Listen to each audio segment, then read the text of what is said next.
नमस्कार। मैं हूँ प्रिया और मैं हूँ रोहन। और आज हम संविधान की आत्मा में झांकने वाले हैं।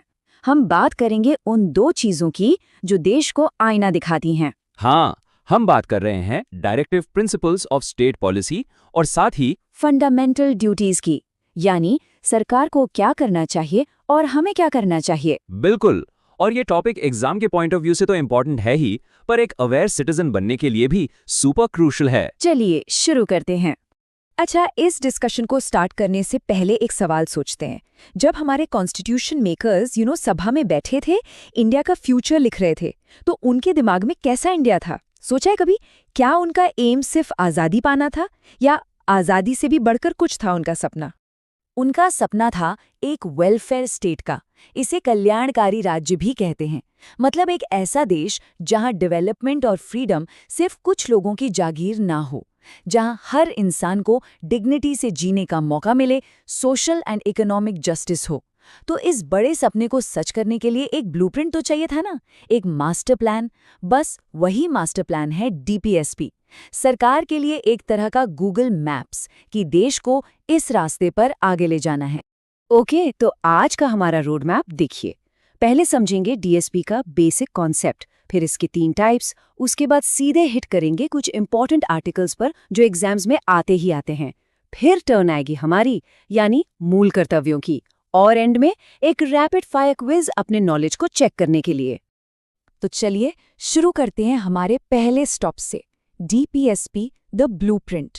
यहाँ हम बिल्कुल बेसिक से स्टार्ट करेंगे कि आखिर ये डायरेक्टिव प्रिंसिपल्स हैं क्या, इनकी ज़रूरत ही क्यों पड़ी और कॉन्स्टिट्यूशन में इनका रोल क्या है।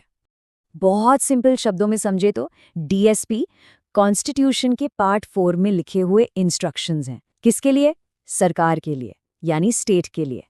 कॉन्स्टिट्यूशन बेसिकली कह रहा है कि हे सरकार, जब भी कोई लॉ या पॉलिसी बनाओ ना, इन बातों का ध्यान जरूर रखना। तो ये एक तरह से देश के लिए गोल सेट करते हैं। गरीबी हटाओ, इक्वालिटी लाओ, सबका भला करो। ओके, अब यहाँ कुछ सुपर इंपॉर्टेंट एग्जाम पॉइंटर्स हैं, इन पर खास फोकस। पहला, ये आइडिया हमने आयरलैंड के कॉन्स्टिट्यूशन से बोरो किया है। सेकंड और सबसे सबसे इंपॉर्टेंट पॉइंट, ये नॉन जस्टिशिएबल हैं। इसका क्या मतलब हुआ? मतलब अगर सरकार इनको पूरा नहीं करती तो हम कोर्ट जाके केस नहीं कर सकते। ये एक मॉरल ड्यूटी है सरकार की, लीगल नहीं। एम क्या है? इंडिया को एक वेलफेयर स्टेट बनाना। और हाँ, ग्रैनविल ऑस्टिन ने इन्हें कॉन्शियंस ऑफ द कॉन्स्टिट्यूशन, यानी संविधान की अंतरात्मा कहा था। ये याद रखिएगा। अच्छा, ये डिफरेंस समझना बहुत बहुत जरूरी है। सोचो, फंडामेंटल राइट्स पार्ट 3 एक शील्ड की तरह है जो हमें स्टेट की पावर से बचाते हैं। ये नेगेटिव हैं, मतलब ये स्टेट को कहते हैं रुको, तुम ये नहीं कर सकते। जैसे डिस्क्रिमिनेशन नहीं कर सकते, और अगर किया तो हम सीधा कोर्ट जा सकते हैं। इसीलिए ये जस्टिशिएबल है। एग्जैक्टली और दूसरी तरफ है डीपीएसपी। ये पॉजिटिव है। ये एक टू डू लिस्ट की तरह है जो स्टेट को कहती हैं, चलो तुमको ये करना चाहिए, जैसे equal pay for equal work देने की कोशिश करो। ये पूरी कम्युनिटी के भले के लिए हैं और इनके लिए हम कोर्ट नहीं जा सकते। सिंपल सा फंडा। राइट्स हैं इंडिविजुअल के लिए, डायरेक्टिव्स हैं सोसाइटी के लिए। ओके, सो डीपीएसपी के बेसिक्स तो अब क्लियर हो गए हैं।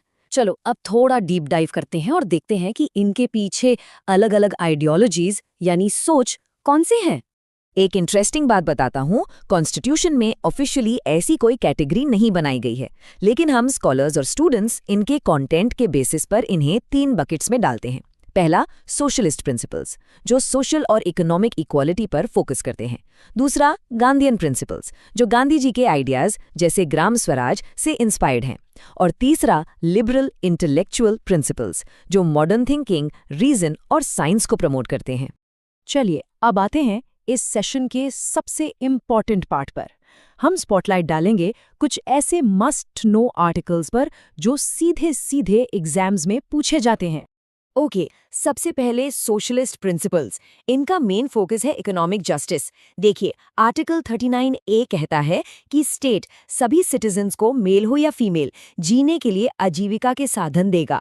फिर आता है फेमस आर्टिकल 39D, जो कहता है equal pay for equal work. और हाँ, आर्टिकल 39A इसे 42nd अमेंडमेंट से ऐड किया गया था। ये फ्री लीगल एड की बात करता है, ताकि गरीबी की वजह से किसी को इंसाफ मिलने से ना रह जाए। अब यहाँ एक ट्विस्ट है। हमने अभी क्या कहा था कि डीपीएसपी नॉन जस्टिशिएबल है, राइट? लेकिन 1982 में एक केस हुआ, Randhir Singh versus union of India. इसमें सुप्रीम कोर्ट ने एक ब्रिलियंट मूव किया। कोर्ट ने कहा, माना कि equal pay for equal work DPSP है, लेकिन ये तो आर्टिकल 14 यानी राइट टू इक्वालिटी का ही एक हिस्सा है। और इस तरह कोर्ट ने एक डीपीएसपी को फंडामेंटल राइट के थ्रू इन्फोर्स कर दिया। तो ये केस हमें क्या सिखाता है कि डीपीएसपी सिर्फ रिकमेंडेशंस नहीं है, बल्कि उनसे फंडामेंटल राइट्स को और मजबूती मिलती है। चलिए अब गांधीयन प्रिंसिपल्स की बात करते हैं। इसमें बापू के विचारों की साफ झलक दिखती है।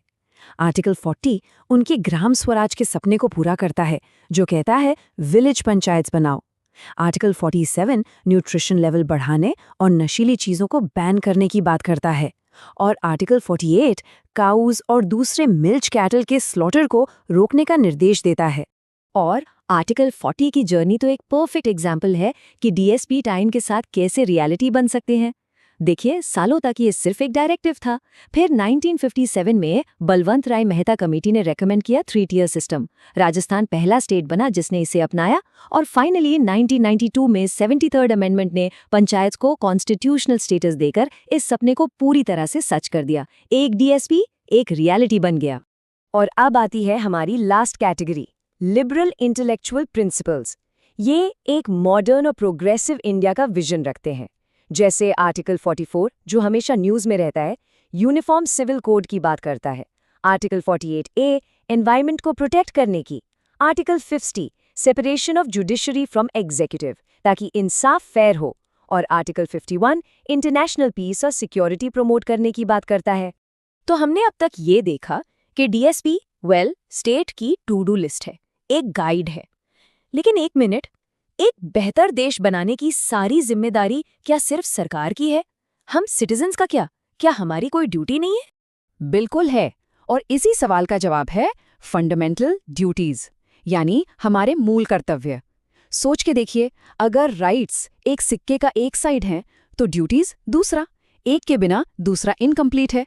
तो चलिए अब देखते हैं कि कॉन्स्टिट्यूशन हमसे यानी आम नागरिकों से क्या एक्सपेक्ट करता है। अच्छा, एक इम्पॉर्टेंट फैक्ट, फंडामेंटल ड्यूटीज आज़ादी के टाइम से कॉन्स्टिट्यूशन में नहीं थे। इन्हें 1976 में इमरजेंसी के टाइम 42nd अमेंडमेंट के थ्रू ऐड किया गया। रिकमेंडेशन किसने दी? स्वरण सिंह कमेटी ने। इसके लिए एक नया पार्ट 4A और एक नया आर्टिकल 51A जोड़ा गया। शुरू में 10 ड्यूटीज थीं और फिर 2002 में 86th अमेंडमेंट से 11th ड्यूटी भी ऐड हो गई। तो ये ड्यूटीज हमें याद दिलाती हैं कि सिटीजन होने का मतलब क्या है, जैसे कॉन्स्टिट्यूशन को रिस्पेक्ट करना, नेशनल फ्लैग और एंथम का सम्मान करना, देश की यूनिटी और इंटेग्रिटी को प्रोटेक्ट करना, भाईचारे की भावना को बढ़ावा देना, एनवायरनमेंट की रक्षा करना, साइंटिफिक टेम्पर डेवलप करना, पब्लिक प्रॉपर्टी को नुकसान नहीं पहुंचाना, और हाँ, वो 11th ड्यूटी जो हर पेरेंट या गार्डियन की है कि 6 से 14 साल के बच्चों को एजुकेशन की अपॉर्चुनिटीज दें। तो ये था हमारा डीप डाइव डीएसपी और फंडामेंटल ड्यूटीज पर।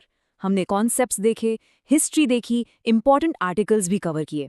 और अब है टेस्ट का टाइम। ये देखने का टाइम कि कितना याद रहा। रेडी हो जाइए एक रैपिड फायर क्विज के लिए। Let's go. पहला सवाल, डीपीएसपी का कॉन्सेप्ट हमने किस देश के संविधान से लिया है? यूएसए, आयरलैंड, यूके या Canada? The correct answer is B, Ireland. Question number 2, समान काम के लिए समान वेतन का जिक्र किस आर्टिकल में है? थोड़ा ट्रिकी हो सकता है। सही जवाब है सी, आर्टिकल 39D। ओके, तीसरा सवाल, क्या डीपीएसपी जस्टिसेबल है? क्या इन्हें कोर्ट में एनफोर्स करवाया जा सकता है? हाँ या नहीं? The answer is B, no, they are non justiciable. सवाल नंबर 4, किस कमेटी की सिफारिश पर फंडामेंटल ड्यूटीज को जोड़ा गया था? याद कीजिए। बिल्कुल सही, सी, स्वरण सिंह कमेटी। प्रिया, क्वेश्चन 5, किस अमेंडमेंट को मिनी कॉन्स्टिट्यूशन भी कहते हैं? यस, इसका जवाब है बी, 42nd अमेंडमेंट। और छठा सवाल, ग्राम पंचायतों से जुड़ा डीएसपी आर्टिकल कौन सा है? आसान है ये। सही जवाब है ए, आर्टिकल 40। सवाल 7, ध्यान से, शुरुआत में कितने मूल कर्तव्य थे? इनिशियली देयर वर सी, 10। रोहन, सवाल नंबर 8, 11th फंडामेंटल ड्यूटी किस अमेंडमेंट से जुड़ी गई? ये एजुकेशन से जुड़ी है, याद है? Correct answer is D, 86th amendment. Next, uniform civil code से कौन सा आर्टिकल जुड़ा है? बहुत बढ़िया, सही जवाब है सी, आर्टिकल 44। और आखिरी सवाल, आज की तारीख में टोटल कितने फंडामेंटल ड्यूटीज हैं? The final answer is C, 11। बहुत खूब। तो डीएसपी देश के लिए एक विजन है और फंडामेंटल ड्यूटीज हम सिटीजन्स के लिए एक सेल्फ चेक। दोनों मिलकर ही एक बेहतर भारत की नींव रखते हैं। और जाते जाते एक सवाल आप सबके लिए, सोचिएगा जरूर, इंडिविजुअल राइट्स, स्टेट के डायरेक्टिव्स और सिटीजन की ड्यूटीज के बीच वो परफेक्ट बैलेंस, वो सही संतुलन क्या है? और हाँ, कल हमारे साथ जुड़ना मत भूलिएगा, क्योंकि डे 4 पर हम एंटर करेंगे पावर कॉरिडोर्स में। हम बात करेंगे यूनियन एग्जीक्यूटिव की, प्रेसिडेंट, वाइस प्रेसिडेंट और प्राइम मिनिस्टर। बहुत मजा आने वाला है। तब तक के लिए कीप लर्निंग। नमस्कार।